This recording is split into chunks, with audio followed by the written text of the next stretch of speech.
Hi, my name is Haak. If I'm being completely honest, recording this video makes me uncomfortable, but I depend on scholarships to help support my academic success. The truth is, I'm transgender, and recording myself and subsequently having to listen to that recording gives me a lot of gender dysphoria. I know the submission details said that I could write an essay instead, but it also said that videos were strongly encouraged so that you could see our personality. So here I am. I'm 43 years old and I have 3 kids, ages 10, 12, and 14, and I'm a full-time student. I live in San Diego County, and it's expensive. So taking on the additional expense of tuition when I did was a burden, but I figured it would be worth it in the long run. As you could imagine, scholarship funds mean everything to me and really ease that burden as a parent living in a high cost of living area. If I'm being honest, I wasn't such a great high school student back in the 90s. I hadn't figured myself out yet.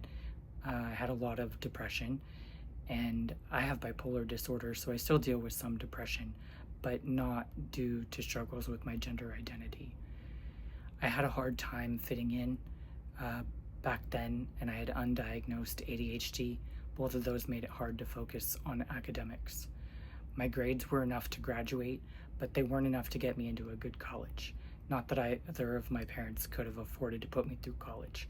I would have had a lot of student loan debt for sure.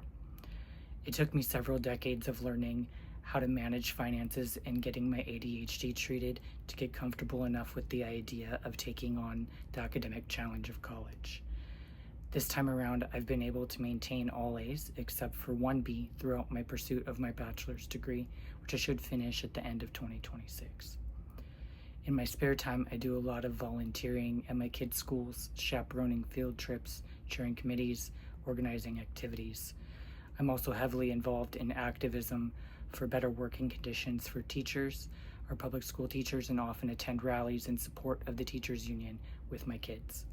My long-term educational goal is to become a marriage and family therapist. I discovered from personal experience that there's a lack of trans competent therapists out there, and even fewer that are willing to work with transgender youth, and even fewer that take Medicaid.